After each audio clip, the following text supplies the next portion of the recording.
आम पढ़ा +3 third semester Odia honours unit 2 रो paper 7 रो unit 2 रो क्रुदंत। ठीक अच्छे पर क्लास आम आलोचना कर देइचंती कारक विभक्ति विषय सब आलोचना कर देइची। जो माने भी देखि नांती से माने जाई मु डिस्क्रिप्शन रे लिंक दे देबी आपण माने जाई देखि परिबे। ठीक अच्छे तो कारक विभक्ति रो लॉन्ग क्वेश्चन आम इम्पोर्टाट लॉन्ग क्वेश्चन आम आलोचना कर देइचे। आज पढ़ा क्रुदंत रो एक इम्पोर्टाट लॉन्ग क्वेश्चन आसंतु देखिबा। ठीक अच्छे साधारणतः क्रुद युक्त अंत क्रुदंत बोली कह जाए बुझिपारे। साधारणतः क्रुद धातु युक्त अंत प्रत्यय जोग हो क्रुदंत बोली कह जाए। प्रथमे आमको आलोचना करने को पड़ो जे क्रुदंत कौन। ठीक अच्छे आम आलोचना करवा क्रुदंत कौन। धातुर शब्द गठन निमित्त त ती अन तबा अन्य अ अब आ एवं य प्रभृति जो सब प्रत्यय जोग करा जाई थाए से सब को क्रुद प्रत्यय कह जाए बुझिपारे। ये केउं गुड़िक धातु रही अछि त ती अन तबा अन्य अ अब आ एवं य यही प्रभृति धातु गुड़ी को नहीं यही प्रत्यय जोग करा जाए क्रुद प्रत्यय करा जाई अछि। क्रुद प्रत्यय शेष रे थाए जो शब्द गठित हुए ताहाको क्रुदंत कह जाए। क्रुद प्रत्ययटी शेष रे रही जो शब्द गठित हुए ताहाको क्रुदंत कह जाए। पुनश्च क्रुदंत निमित्त शब्द गठन किपरि करिबा निमित्त धातु परे अ आ य अन त ती एवं अन्य प्रभृति प्रत्यय जोग करा जाई थाए एहाको क्रुद प्रत्यय कह जाए। एही प्रत्यय निष्पन्न पदाक्रुदंत बोली कह जाई थाए। ओडिया भाषा रे व्यवहृत क्रुद गुड़ी को दुई भाग में विभक्त कर ओडिया भाषा रे व्यवहृत क्रुद को केते भाग में विभक्त दुई भाग में विभक्त कर कौन कौन देखा आसतु यथा तश्चम हेटा आउटे होची अधतस्तम। तस्तम हो संस्कृत रे अविकल गृहीत एटा अधतस्म होची तद्भव और देशज। तस्तम कौन देखा तस् क्रुद युक्त त कृत कृत पठ युक्त अ पाठ क्रू युक्त म कर्म अधतस्तम तर युक्त बा तरबा बाट युक्त अ बाट काल युक्त काल। केते क्षेत्र में धातुर प्रत्यय निमित्त अनेक क्षेत्र में धातुर मध्य परिवर्तन घटे। यही परिवर्तन प्रक्रिया को पांच भाग में विभक्त कराई। केते केते धातुर मध्य परिवर्तन घटी थाए ताहाकू पांच भाग में विभक्त करा जाई अछि। पांच भाग कौन कौन देखिबा यथा गुण वृद्धि लोप आगम आदेश बुझिपाइले। आसंतु फास्ट देखिबा गुण कौन देखिबा चलंतु ई रे स्थान रे ए उ दीर्घ उ स्थान रे ओ हेबा फल रे एहाकू गुण कह जाए। उदाहरण देखिबा जी युक्त जय वीर युक्त वेद भू युक्त अन भवन। वृद्धि कौन देखिबा अ स्थान रे आ हुए ई स्थान रे अन हुए।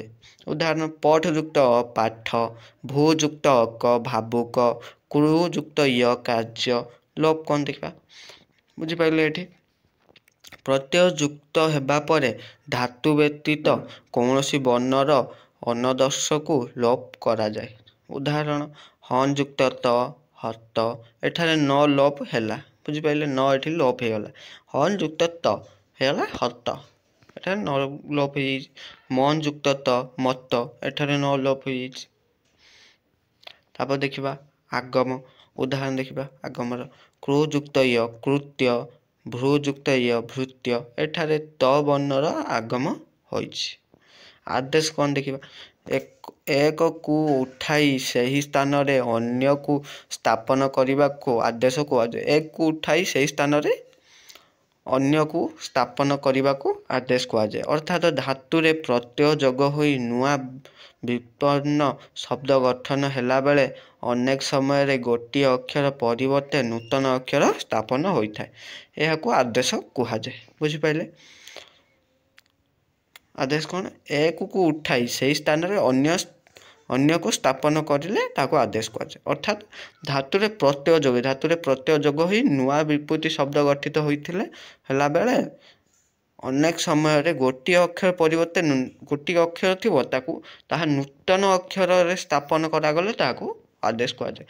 पुणी बेले बेले मूल धातु किंबा प्रत्ययर परिवर्तन घटी थाए पुणी बेले बेले मूल धातु और प्रत्ययर मध्य परिवर्तन घटे। आमको मन रखा पड़ो जे उभय धातु और प्रत्यय परिवर्तन होई आदेश होता है। धातु रे त्यज युक्त त्याग एठारे त स्थान रे ग होइछि। प्रत्यय आदेश देखिबा ली युक्त त लीन एठारे टी स्थान रे ए होइछि। उभय धातु और प्रत्यय आदेश भिद युक्त त भिन्न एठारे दते स्थान रे न होइछि। उदाहरण देखिबा अ प्रत्ययर पठ युक्त पाठ सुप युक्त सर्प खेल युक्त खेल। अव प्रत्यय देखा क्रू युक्त अक कारक पच युक्त अक पाचक जन युक्त अक जनक।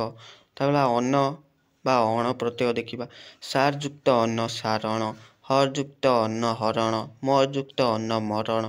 से अणा प्रत्यय देखिया बाज युक्त अणा बाजणा मार युक्त अणा मारणा घट युक्त अणा घटणा। बुझिपाइले। आली प्रत्यय देखिया काट युक्त आली कटाली घर युक्त आली घराली रांध युक्त आली रंधाली। एठी आली प्रत्यय जोग ही वाक्य गुड़िक होइअछि। तापरे उआली प्रत्यय कौन देखिबा जग युक्त उआली जगुआली भाग युक्त उआली भगुआली। बुझिपाइले।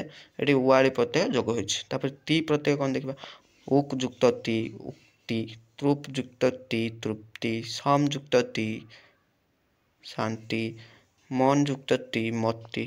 एठी ती प्रत्यय जोग होइछि। अन्य प्रत्यय कौन देखिबा पा युक्त अन्य पानीय पूज युक्त अन्य पूजनीय दुष युक्त अन्य दर्शनीय। एठी अन्य प्रत्यय जोग होइछि। त प्रत्यय देखिबा भी युक्त त भित्त भू युक्त त भूत शुद्ध युक्त त शुद्ध सम युक्त त शांति। एठी त प्रत्यय जोग होइछि। एई भला तुम प्रत्यय जोग कराई वाक्य गुड़िक आपण मानू लेखिया पड़ियो। एइठी हमर सरी जाइछि।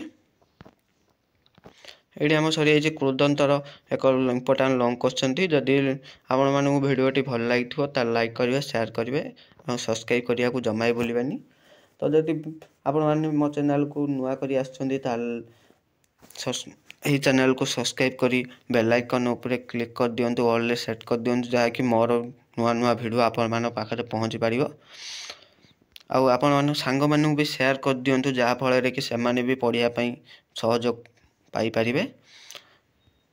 तो एइठी थिला हमर एक इंपोर्टेंट लॉन्ग क्वेश्चन कृदंतर। एबे रहिली। जय जगन्नाथ।